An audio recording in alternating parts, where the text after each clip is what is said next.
proporcionando a encarnação do Filho eterno de Deus, que torna-se Filho do homem, o que ele realiza ali, ele também realiza em nós. Você quer ver um texto interessante que às vezes passa despercebido em João, capítulo 1? Esse texto que nós lemos com muita frequência, mas veja os versos 12 e 13 do Evangelho de João, no capítulo 1. Diz assim: mas a todos quantos o receberam, deu-lhes o poder de serem feitos filhos de Deus, a saber, aos que creem no seu nome. Agora preste atenção: os quais não nasceram do sangue, nem da vontade da carne, nem da vontade do homem, mas de Deus. Eu pergunto, quem nasceu nessas condições? Ou seja, quem nasceu sem a interferência de um homem, sem a interferência da carne, sem a interferência humana? Quem nasceu sem participação do sangue, da vontade da carne ou da vontade do homem, mas nasceu exclusivamente de Deus? Quem? Jesus. O nascimento de Jesus foi assim. E veja, João usa uma linguagem referente ao nascimento de Jesus, mas para descrever o nosso novo nascimento. Ele não está aqui falando do nascimento de Jesus. Ele está falando do renascimento que acontece comigo e com você quando Jesus Cristo vem e se revela a nós. Mas a linguagem é a mesma.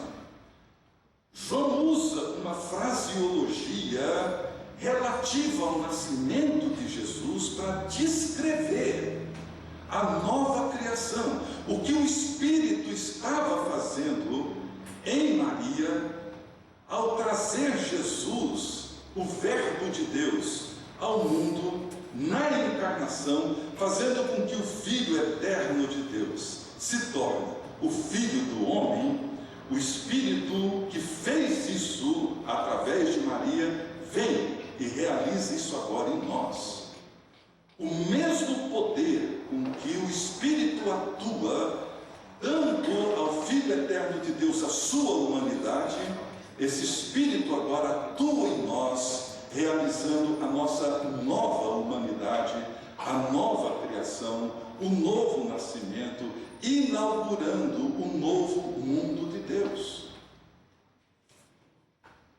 É isso que está acontecendo. Portanto, quando Paulo diz que pelo Espírito de Cristo nós podemos então clamar Abba, Pai, da mesma forma como Jesus se relaciona com o Pai, é porque o mesmo Espírito que agora atuou em Jesus, que atuou em Jesus no seu nascimento, ele agora realiza em nós essa mesma obra, esse mesmo milagre.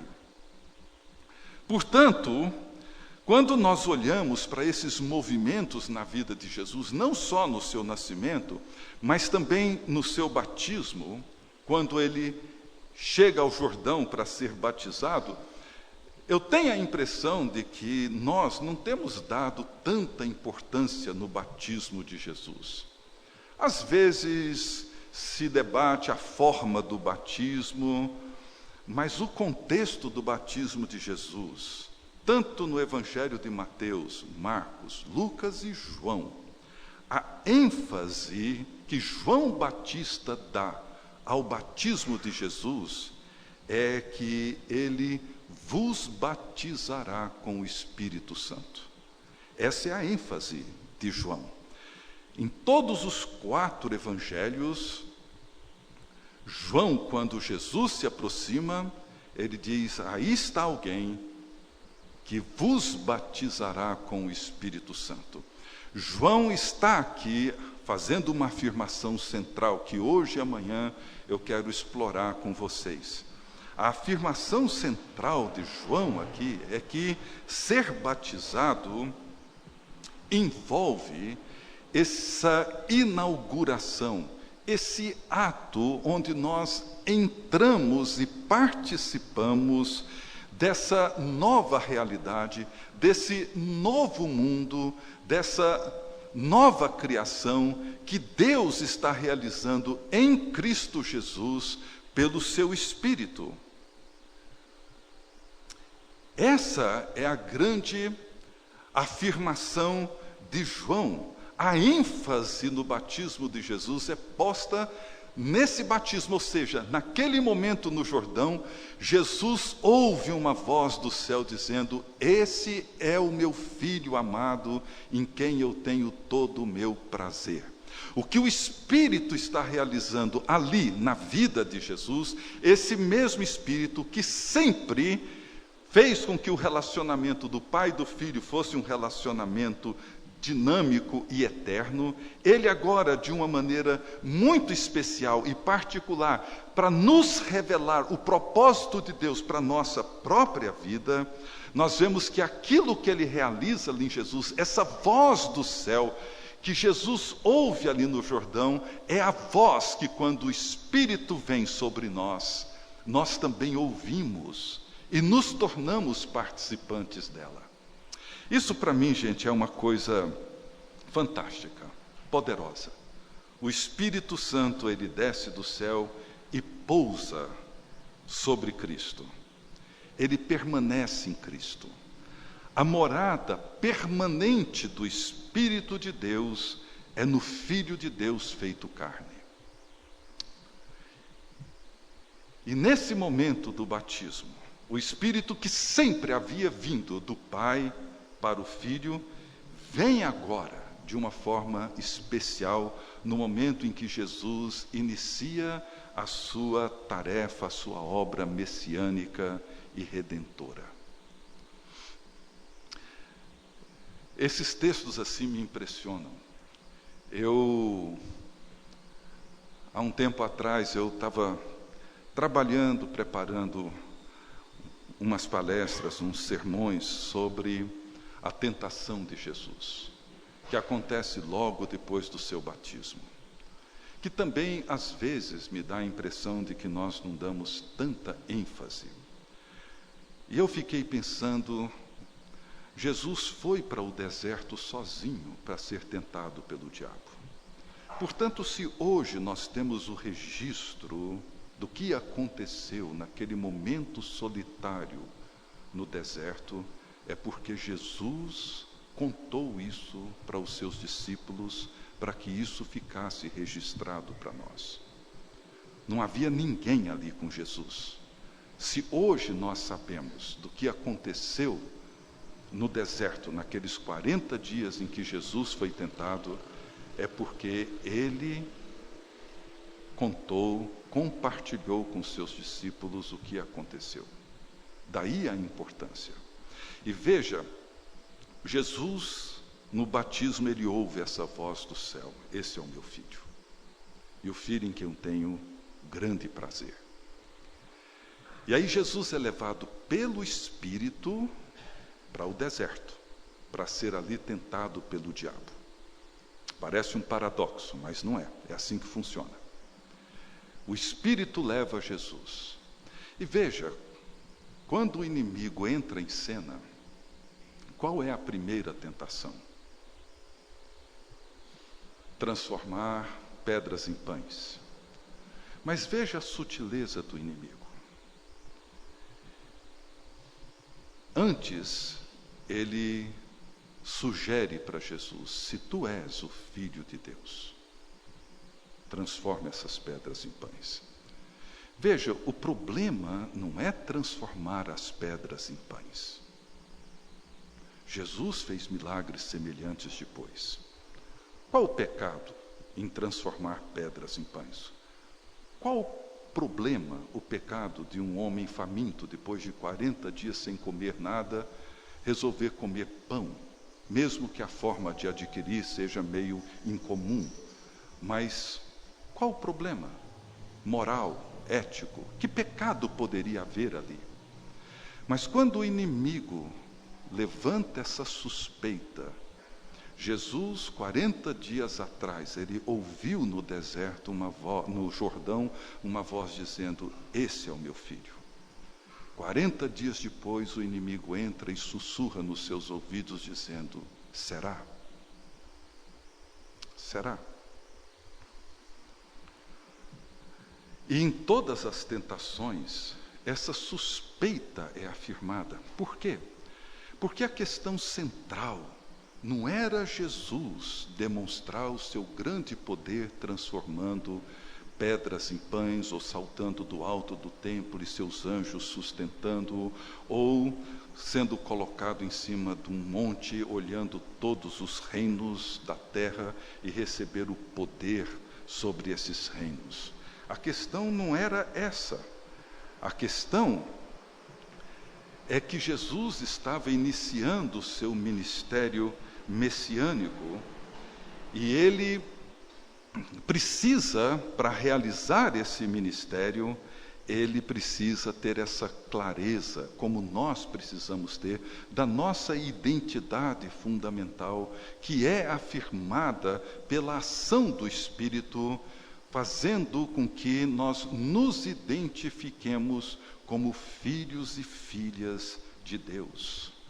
Então, no Jordão, Jesus é ungido pelo Espírito Santo, de modo que ele venha a ser o servo do Senhor.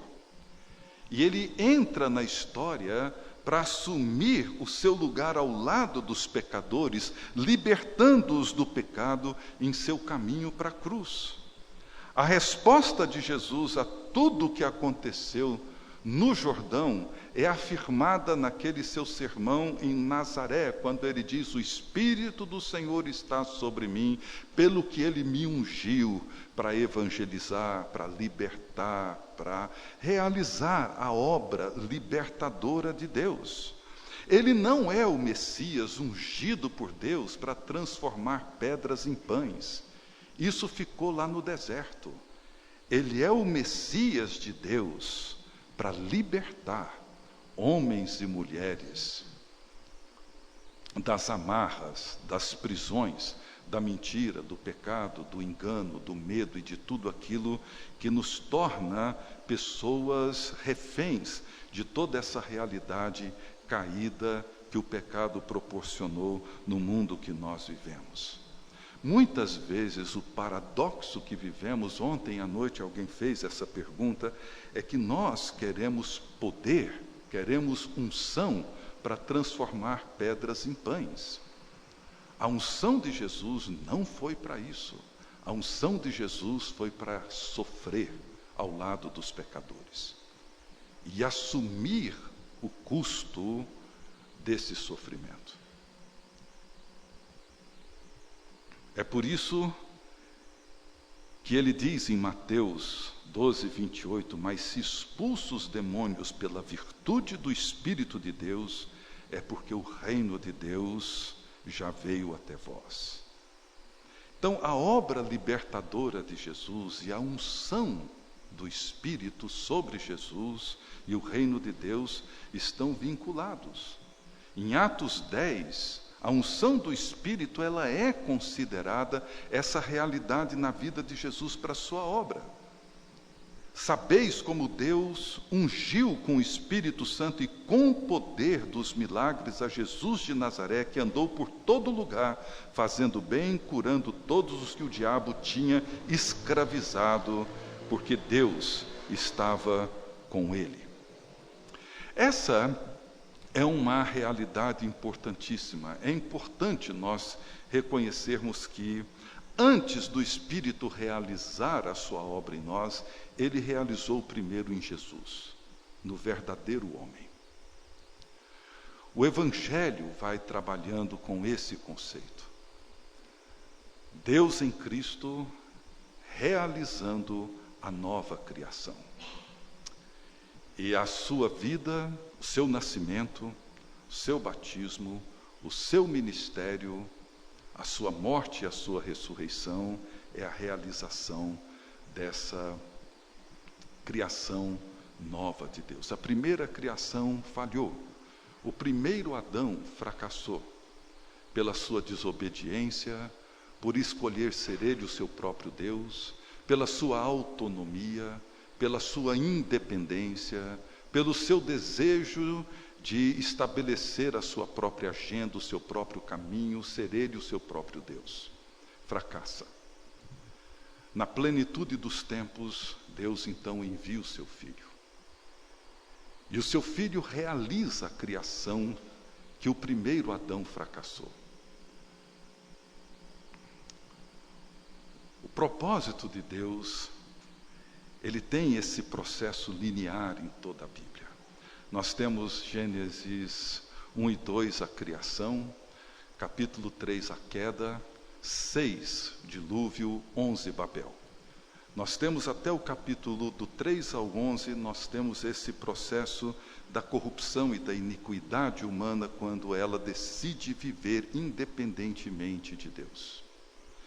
Como que Deus intervém na história para resolver o problema da humanidade, do pecado, da morte, do mal? Deus não tem nenhum plano mirabolante.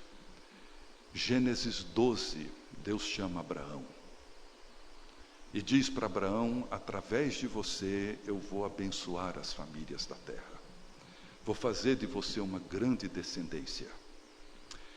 O propósito de Deus é que através do seu povo, do povo que Deus escolheu, a salvação e a libertação e o reino de Deus pudessem se manifestar no mundo e na história. Mas o que nós vemos no Velho Testamento é que Israel fracassa pelos mesmos motivos. Ele quer ser como as outras nações. Ele escolhe um rei porque ele queria ser que nem os outros eram.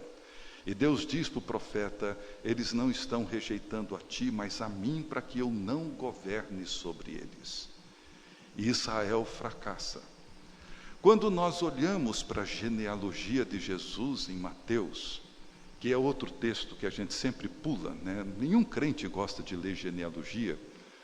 Eu às vezes brinco com o pessoal dizendo que ler genealogia é que nem ver foto de festa de aniversário de um ano do filho dos outros, né? A coisa mais chata do mundo, mas os pais fazem questão que você veja aquele álbum dessa grossura.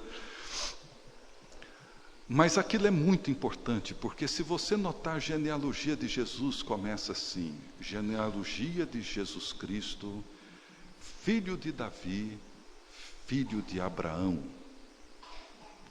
Jesus, ele dá continuidade à história e ao processo de redenção. E ele entra e anuncia o reino de Deus, traz as boas-vindas para todos os exilados, todos aqueles que Israel, que deveria acolher, rejeitou. E é isso que muitas parábolas de Jesus, como a do filho pródigo e tantas outras, ele está procurando mostrar. Os milagres de Jesus têm a ver com isso. Os milagres de Jesus não são um festival de ações poderosas, sobrenaturais, para ele poder ter brilho. Não. Os milagres de Jesus têm essa clara expressão e manifestação do reino já presente. Os judeus, por exemplo, os fariseus, eles rejeitavam os leprosos. Eles eram considerados impuros. Jesus vem, imagina o impacto disso. Jesus vem e toca o leproso. E ao invés de Jesus ser contaminado e considerado impuro, a pureza dele envolve o leproso. Vocês podem imaginar o impacto disso para os judeus da Palestina do primeiro século? Isso era uma coisa completamente fora de qualquer possibilidade. Um judeu que, ao invés de ser contaminado pela impureza de um leproso, ou pela impureza de uma mulher com fluxo sanguíneo, ou várias outras enfermidades consideradas impuras, Jesus toca. E a pureza dele envolve aquele leproso. E o que Jesus está dizendo é que o reino de Deus chegou e essas pessoas são bem-vindas. E ele as convida para o banquete. Com a sua morte e ressurreição, Jesus, então, traz essa consumação do reino já presente. E é interessante como que é possível fazer uma analogia. A primeira criação, no 6º dia, Deus cria homem e mulher, e olha e diz que está tudo bem, está tudo muito bom, e encerra a sua obra criadora e entra no descanso no 7º dia. Na sexta-feira da paixão, Jesus sobe na cruz e diz: está consumado. O novo mundo de Deus foi realizado. No primeiro dia da semana, Jesus ressurge dentre os mortos. Ele entra no cenáculo e sopra sobre os discípulos o Espírito. Onde vocês lembram de um outro sopro? Na criação, Gênesis, Deus sopra o fôlego da vida. Jesus faz a mesma coisa, sopra o Espírito. E em Pentecostes essa igreja recebe o Espírito. Para quê? Para viver aquilo que Jesus viveu, para ser aquilo que Jesus é. Então, quando nós falamos na plenitude do Espírito, tanto para Jesus quanto para nós, não é uma posse imediata da plenitude, de uma plenitude estática, mas é essa autoentrega contínua, dinâmica, onde o Espírito permanece continuamente nos envolvendo e nos enchendo, para que nós possamos ser e fazer a mesma obra de Jesus Cristo. É o que Pedro nos afirma em Atos 10. Como Deus ungiu a Jesus de Nazaré com o Espírito Santo e com poder, o qual andou por toda parte fazendo bem, curando a todos os oprimidos do diabo. Então, voltando agora, olhando para essa dinâmica toda, o Espírito Santo, ele é o Espírito da comunhão. É assim que Paulo termina a sua 2ª carta aos Coríntios, com a bênção que nós conhecemos como a bênção apostólica, o amor de Deus, o Pai, e a comunhão, a graça de Jesus Cristo, o amor de Deus, o Pai, e a comunhão do Espírito Santo. Ele é o Criador e o realizador, aquele que sustenta esse relacionamento. Koinonia, comunhão, é o principal resultado da proclamação do Evangelho e da presença do Evangelho em nós. Por isso que os 2 ofícios fundamentais que Paulo apresenta em relação ao Espírito Santo, 2 afirmações que nós não podemos, ninguém é capaz de fazer sem o Espírito Santo, é afirmar: Abba, Pai, e Jesus é o Senhor. Essas 2 afirmações, elas jamais são compreendidas, vivenciadas, se não for pelo poder do Espírito. É claro que Paulo não está dizendo que ninguém pode dizer que Deus é Pai. Qualquer pagão pode falar isso. Ele não está dizendo que ninguém pode dizer Jesus é o Senhor. Basta que alguém saiba ler e passar em frente a uma igreja universal, vai dizer Jesus Cristo é o Senhor. Não é disso que Paulo está dizendo. O que Paulo está dizendo é que ninguém se submete ao governo de Jesus Cristo. Ninguém se submete ao senhorio de Jesus Cristo e se entrega em submissão e obediência ao governo de Jesus Cristo, se não for pelo poder do Espírito Santo. Ninguém. E ninguém entra num relacionamento com Deus Pai, chamando-o de Abba, Pai, se não for pelo mesmo Espírito, pelo mesmo poder. Portanto, nesse relacionamento vertical, tanto a nossa confissão do senhorio de Cristo, como a nossa confissão da paternidade de Deus, são obra do Espírito Santo. Essa confissão é uma obra do Espírito Santo. Só Ele faz isso. E assim tem feito em toda a história do cristianismo. Então, de um lado, o Espírito nos abre para Deus, tanto na nossa confissão do senhorio de Cristo, nos submetendo ao governo de Jesus Cristo, como na nossa confissão Abba, entrando num relacionamento filial com Deus, da mesma forma como Jesus Cristo é o Filho eterno de Deus. Sendo amados, como eu disse ontem, com o mesmo amor, herdeiros da mesma glória, participando da mesma alegria, vivendo a mesma segurança, vivendo a mesma confiança que Jesus Cristo vive eternamente com o Pai. O Espírito Santo realiza isso, mas por outro lado, o Espírito Santo também nos abre para o relacionamento com o outro, com os nossos irmãos e irmãs.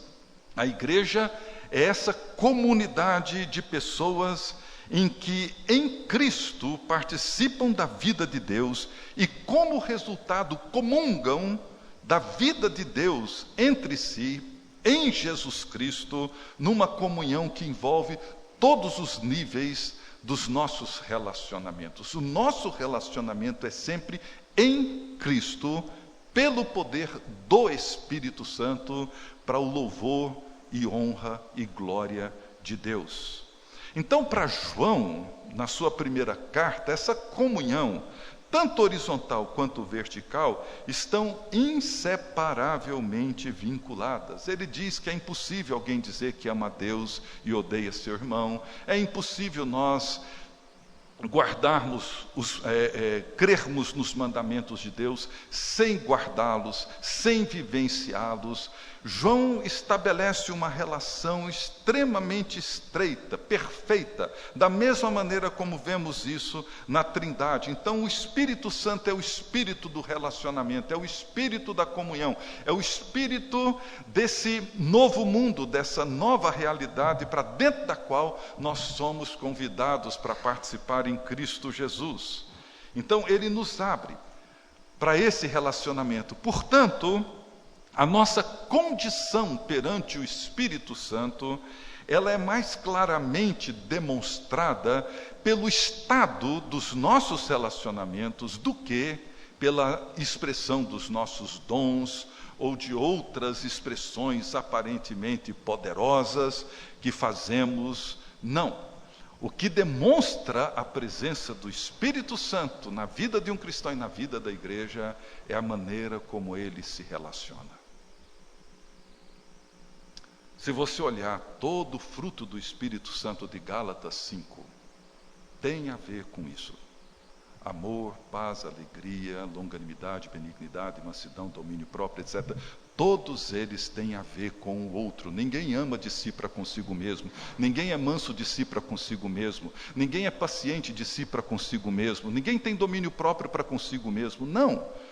Todos esses frutos do Espírito dizem respeito às nossas relações.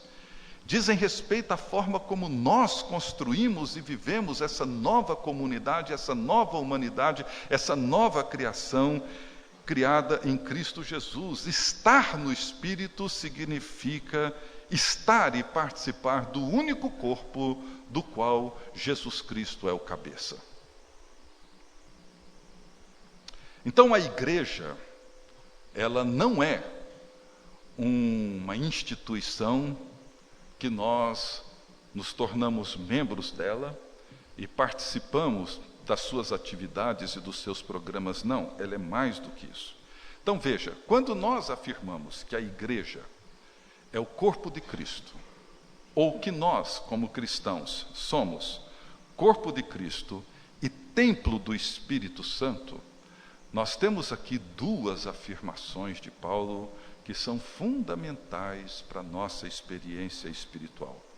De um lado, quando nós afirmamos que a igreja é o corpo de Jesus, nós afirmamos, em primeiro lugar, que Jesus Cristo é o Senhor, é o cabeça, é o Rei, é aquele que governa, dirige, que a igreja existe em submissão a Ele.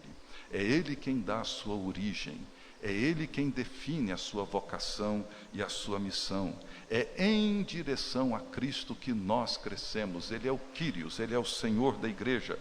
Por meio do Espírito Santo, Cristo então se faz poderoso, não apenas no exercício do nosso ministério, mas nos nossos relacionamentos. A nossa identidade, ela é uma identidade comunitária. Noutras palavras, ela é uma identidade eclesial, nós somos seres eclesiais. No corpo de Cristo, nós somos quem somos, sempre em relação com outra pessoa, ou com outras pessoas. Eu sou quem eu sou, em relação com outras pessoas. Eu não tenho uma identidade própria, fechada em mim mesmo. Quando nós nos convertemos a Cristo, nossa identidade é sempre uma identidade comunal, eclesial, relacional, como a Trindade. O Filho não tem uma identidade própria, ele é filho porque ele tem um pai. O pai não tem uma identidade própria, ele é pai porque ele tem um filho. O Espírito não tem uma identidade própria, ele é o Espírito do Pai e do Filho. Veja como que a doutrina da Trindade lança luz sobre tudo isso. E somos também o templo do Espírito Santo. E isso significa que o templo, na linguagem bíblica do Velho Testamento e do início do Novo Testamento nos Evangelhos, o templo representava, em toda a mentalidade judaica, o lugar da presença de Deus. Um dos grandes problemas dos judeus em relação ao Messias, e daí a rejeição de Jesus, que eles tiveram para com Jesus, é porque o Messias iria realizar, entre outras coisas, pelo menos duas, muito importantes. A primeira, o Messias viria e expulsaria os seus opressores. Porque Israel vivia no tempo de Jesus o pior de todos os exílios, pior do que o exílio no Egito, pior do que o exílio na Babilônia. Israel estava vivendo o exílio na sua própria terra. Eles estavam na sua terra, mas sob o domínio dos romanos.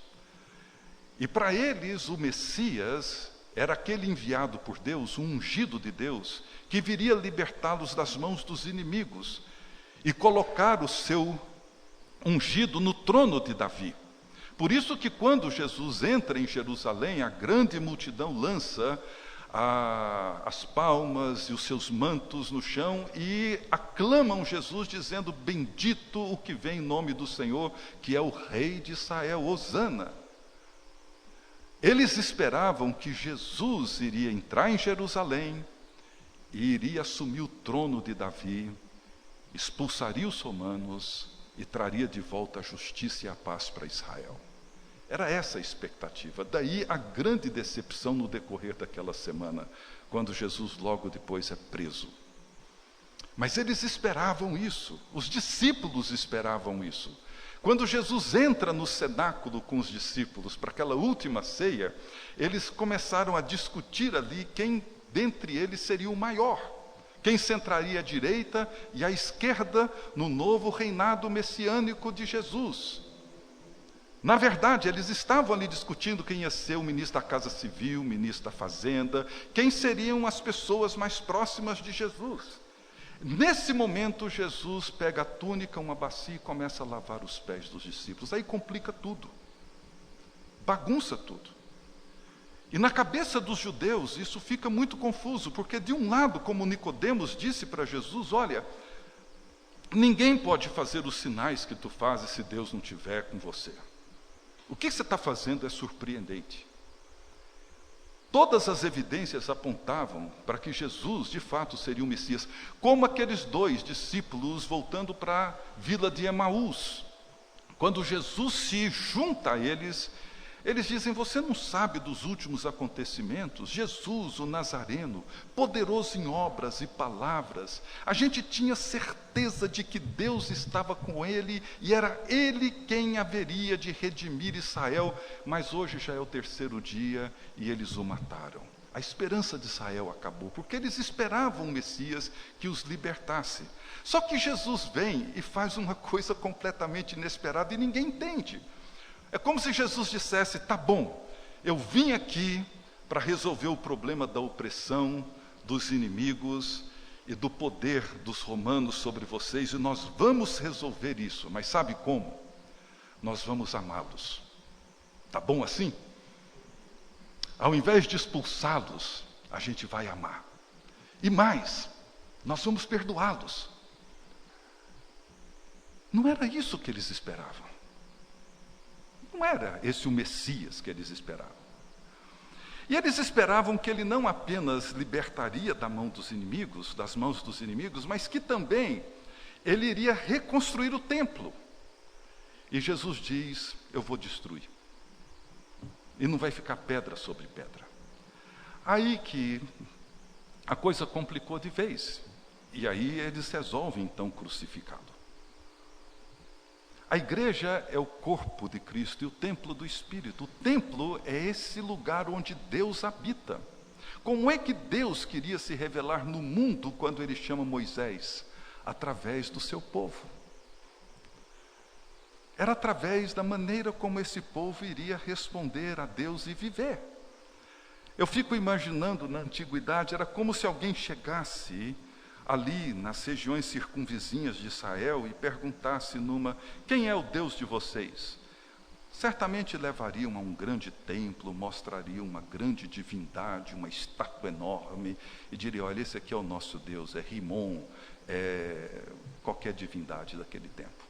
E se esse turista chegasse ali em Israel e perguntasse: quem é o Deus de vocês? Cadê o templo? Onde é que vocês o colocam?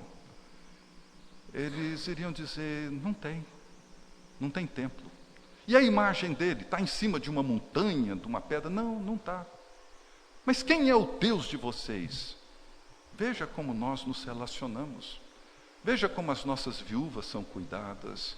Veja como o órfão é tratado. Veja como o estrangeiro é cuidado. Veja como nós cuidamos uns dos outros, e você vai ver o nosso Deus. Era assim. Ou deveria ser assim. Por quê? Porque o templo continua sendo o povo de Deus. O templo que revela a presença de Deus no mundo, aqui em Anápolis, é isso aqui. São vocês. Se Anápolis precisa conhecer o Deus único e verdadeiro, ele vai conhecer através da igreja, o povo de Deus. Então, essa koinonia é essa participação, é essa comunhão que nós temos na vida encarnada do Filho, de tal maneira que tudo é comungado conosco. Talvez uma comparação, ainda que precária, disso é o que nós temos no casamento, esse grande mistério que Paulo descreve em Efésios capítulo 5, quando ele diz: serão os dois uma só carne. É uma unidade de amor, como acontece na Trindade. O mistério da igreja não é que sejamos absorvidos em Cristo, e nem que Cristo seja absorvido por nós, mas é que Cristo se dá, ele se doa a nós. É isso que nós celebramos na ceia do Senhor. Quando nós comemos do pão e bebemos do cálice, nós nos lembramos de que Jesus um dia partiu o pão e disse: esse é o meu corpo que eu dou por amor de vocês. É a minha vida que eu reparto por amor de vocês. Comam. Esse cálice é o sangue da nova aliança. É o cálice da nova aliança, derramado por amor de vocês. em favor de vocês. Portanto, a comunhão não significa que nós somos absorvidos. Eu continuo sendo quem eu sou, a minha esposa continua sendo quem ela é. Mas na medida em que eu me dou a ela, e na medida em que ela se doa a mim, crescemos numa unidade de amor. E chega um momento que a gente nem sequer percebe, mas a gente já não consegue mais conceber a vida sem um e o outro. Isso é um mistério. Eu estou hoje com 36 anos de casado.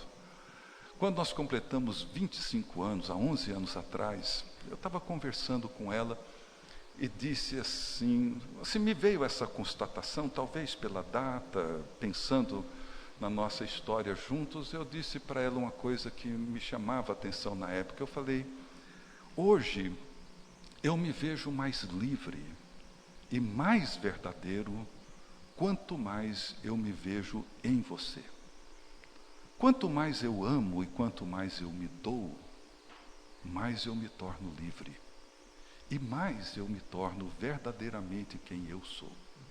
Isso é completamente o oposto de tudo que vemos na nossa cultura. A nossa cultura diz que você alcança a liberdade e a sua identidade na sua independência e na sua autonomia. Eu preciso me ver livre de todas as amarras, de todas as relações, para eu poder então me sentir livre e verdadeiro. O que é uma falácia, porque nunca nos sentimos livres, nem verdadeiros, porque existe apenas uma forma do ser humano encontrar a sua liberdade, que é amando. Porque o amor é a única expressão de um ser livre. Não o amor platônico, porque esse é um conceito muito equivocado que nós temos, porque talvez para muitos de nós, amar significa aquilo que eu sinto para com uma outra pessoa. Não é disso que a Bíblia fala quando fala de amor. Por quê? Porque quando eu digo que amor é aquilo que eu sinto por uma outra pessoa, no final de tudo, diz respeito ao que eu sinto e não a outra pessoa. E se eu deixo de sentir, eu deixo de amar. Isso não é o conceito bíblico de amor. O conceito bíblico de amor não é platônico. O conceito bíblico de amor é o conceito da autoentrega, da doação. Deus nos ama porque Ele se deu, se entregou, se doou, mesmo quando nós éramos ainda pecadores. Essa é a natureza bíblica do amor. Então, quando nós entramos num relacionamento assim, quando nós nos doamos nesse relacionamento, quanto mais nós nos doamos, quanto mais nós nos entregamos em sacrifício, mais livres e mais verdadeiros nós nos tornamos. Eu sou mais verdadeiramente quem eu sou, quanto mais eu me vejo no outro e me entregando ao outro. E é isso que nós encontramos tanto no corpo de Cristo, quanto na própria dinâmica da comunhão divina. O corpo de Cristo que Paulo descreve em 1 Coríntios 12 e 13, é uma metáfora, uma riqueza extraordinária. Porque ele mostra que se eu tiro esse dedo da minha mão, se ele resolve ser autônomo e independente para então ser livre, e ele resolve ser arrancado da minha mão, ele morre. Ele só é o que ele é porque ele faz parte de um corpo. Fora do corpo, ele deixa de ser o que ele é. Ele vai ser alguma outra coisa, morta, que vai apodrecer e que vai desaparecer. Mas ele deixa de ser aquilo que ele de fato é. Se eu arranco o meu coração, ele fora do meu corpo, ele vai ser um músculo que rapidamente vai perecer. Mas enquanto ele permanece no corpo, ele permanece com uma identidade. Então, deixa eu avançar um pouco mais, só para a gente terminar, que há uma afirmação que eu gosto muito de um pastor, um teólogo, mas muito pastor ortodoxo, chamado Zizulas, e hoje, se não me falha a memória, ele estava muito velho, mas é pastor da igreja de Esmirna. E ele usou uma expressão que me chamou muito a atenção. Ele disse que Cristo institui e o Espírito constitui. Cristo institui e o Espírito constitui. Esses dois prefixos, in e com, são muito importantes na nossa compreensão tanto da importância e centralidade de Cristo, como da importância do Espírito na vida espiritual. Quando ele diz da instituição, significa que a igreja é algo que é apresentado a nós como um fato, como algo dado, o que é uma provocação, inclusive, à nossa liberdade. Então, assim, dizer que a igreja é instituída por Cristo significa, como eu já disse, que Jesus é o Senhor dela, é o cabeça dela, Ele é quem define a missão da igreja. A missão da igreja não é sua própria, é a missão de Cristo. Ele estabelece a forma e a norma da igreja, o que a igreja confessa, a forma como a igreja adora, a vida que a igreja vive no mundo, a missão que a igreja tem para com o mundo que ela vive. Tudo isso é normativamente estabelecido pelo Filho encarnado de Deus. Não nos é dado o direito de questionar, não fomos consultados a respeito, não temos a liberdade para dizer que a igreja deve ser assim ou assado. Nós não estamos falando da estrutura institucional das nossas denominações, nós estamos falando da igreja como povo de Deus, corpo de Jesus Cristo, que tem Cristo Jesus como seu Senhor. A igreja, nesse sentido, ela é instituída por Cristo. Mas veja, ela não é apenas instituída por Cristo, ela é constituída pelo Espírito. E o que significa isso? Significa que o Espírito é aquele que toma aquilo que é de Cristo e o torna nosso, e toma aquilo que é nosso e o torna de Cristo.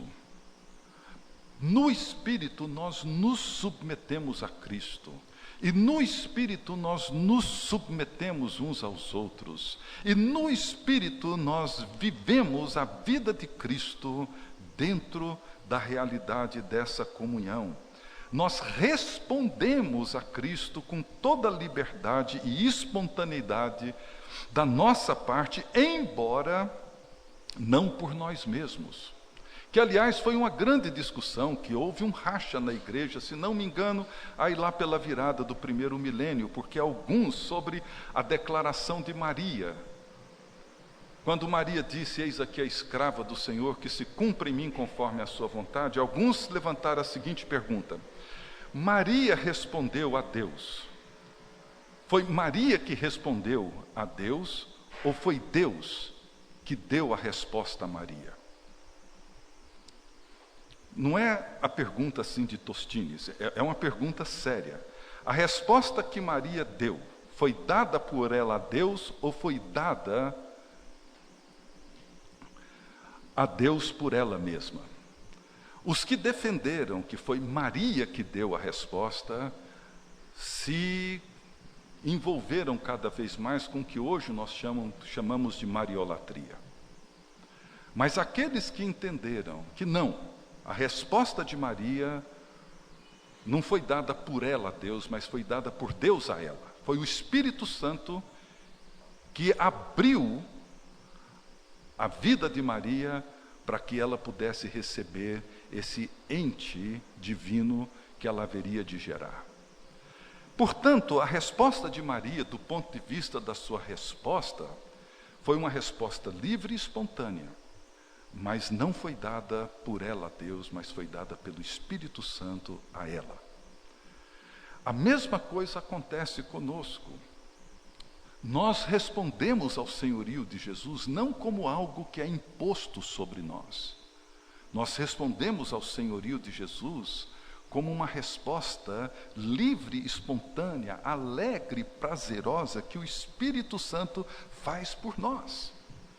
Então, quando nós lemos alguns dos relatos bíblicos, eu terminei domingo passado uma exposição na carta de Paulo aos Filipenses, e eu fiquei impressionado assim, por não sei quantas vezes eu já fiz isso, mas assim, eu fui tomado por um sentimento de vergonha muito grande na medida em que eu li e meditava naquela carta, porque quando eu ficava pensando naquele contexto todo, Paulo foi preso no ano 58 em Jerusalém por uma acusação falsa, uma mentira que plantaram, e ele quase foi morto na rua. E aí, na madrugada daquela noite, depois de muita tensão, ele é levado às escondidas por um pelotão de mais de 500 pessoas. Você pode imaginar o perigo que Paulo estava correndo, até a cidade de Cesareia, onde ele ficou 4 anos preso, esperando que o governador Félix o libertasse, porque ele não tinha do que acusá-lo. Mas Félix queria propina, ele queria dinheiro. Um dos capítulos, se não me engano, 23 de Atos descreve isso, 24 ou 25, não sei, por ali. E Paulo não dava. Depois de 2 anos preso em Cesareia, com visitas constantes de Félix, que gostava de conversar com Paulo, muda o governador, chega Festo, e Paulo vê que a enrolação vai continuar. Ele então apela para ser julgado por César. E como cidadão romano, eles decidem que Paulo tinha esse direito, ele é mandado para Roma. E depois de uma viagem turbulenta, com naufrágio, fome, tudo aquilo, ele chega em Roma, fica durante um tempo numa prisão domiciliar, onde ele dependia dos irmãos para se alimentar, vestir, para ter seu cobertor, para ter tudo o seu material para escrever, etc. E depois de um tempo, quando foi se aproximando o seu julgamento, ele foi colocado numa cela perto do Fórum Romano. E segundo os historiadores, eram 2 celas, uma ficava num pavimento superior, e a outra entrava por um buraco e ficava dentro de um buraco com paredes de pedra, fétido, fedorento, porque não tinha sanitário, não tinha o que tem hoje. Roma não preocupava com seus prisioneiros. Para comer, para vestir, para se agasalhar, Paulo dependia da ajuda das pessoas de fora. E sabe quem iria julgá-lo? Nero. Nero era o imperador que entrou em 54, com 16 anos, sai do império em 68, suicidando com 30 anos, considerado um dos imperadores mais insanos, mais loucos, mandou matar a própria mãe, depois pediu para abri-la para ver de onde é que ele tinha vindo, matou seus 2 meio-irmãos, ele pôs fogo em Roma, botou culpa nos cristãos, porque ele achava que era um grande arquiteto e queria reconstruir Roma com o projeto que ele havia feito. Era um homem completamente insano, e Paulo seria julgado por ele. E Paulo escreve essa carta aos Filipenses, de dentro desse buraco, provavelmente. E nessa carta ele diz: aprendi a viver contente em toda e qualquer situação. Termina essa carta dizendo: tenho tudo em abundância. Eu olho para aquilo e falo: meu Deus, tem tudo o quê? O que um homem dentro de um buraco daquele tem? Mas Ele diz: eu tenho tudo, e meu Deus, segundo a sua riqueza em glória, há de suprir todas as vossas necessidades em Cristo Jesus. A carta mais pessoal, mais alegre, onde Paulo expressa a sua pessoalidade da forma mais profunda, o seu amor por aqueles irmãos. O que aconteceu com ele? É isso que o Espírito Santo faz. Quando Paulo, ali no nariz de Nero, ele diz que o único Senhor é Jesus Cristo. Quando ele diz que ele, sendo Deus, não julgou como usurpação ser igual a Deus, antes se humilhou, se esvaziou, etc, etc. Pelo que Deus o exaltou sobremaneira e lhe deu um nome acima de todo nome, para que ao nome de Jesus se dobre todo o joelho, inclusive o de Nero, e confesse que Jesus é o Quírios, Jesus é o Senhor, para a glória de Deus Pai. Só pelo Espírito Santo alguém pode dizer isso e pode viver desse jeito. Então o Espírito Santo, ele toma tudo aquilo que é de Jesus e o torna nosso. É isso que aconteceu na igreja no primeiro século. Quando a gente lê o martírio de Estevão, e ele sendo apedrejado, e ali no meio daquela chuva de pedras, ele ora. E o que ele faz na oração? Pai, perdoa-lhes, porque eles não sabem o que fazem. Jesus, era o Espírito Santo fazendo com que Estevão, naquele momento dramático da sua vida, testemunhasse Jesus Cristo.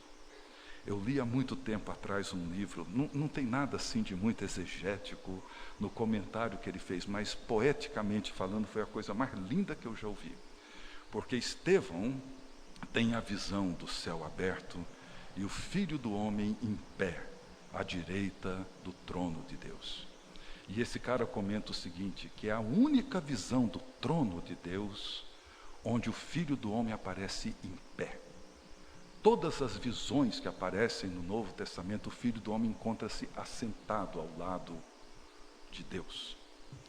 E esse cara diz assim, é como se Jesus dissesse assim, vamos ficar de pé e vamos receber alguém que entendeu o que é viver cheio do Espírito Santo.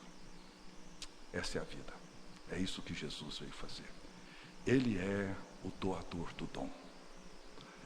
O Pai eterno doa ao eterno Filho o eterno dom do Espírito, para que o Filho doe esse dom do Espírito para todos nós, para que nós possamos viver como o Filho viveu, para a glória de Deus. Que Deus nos abençoe.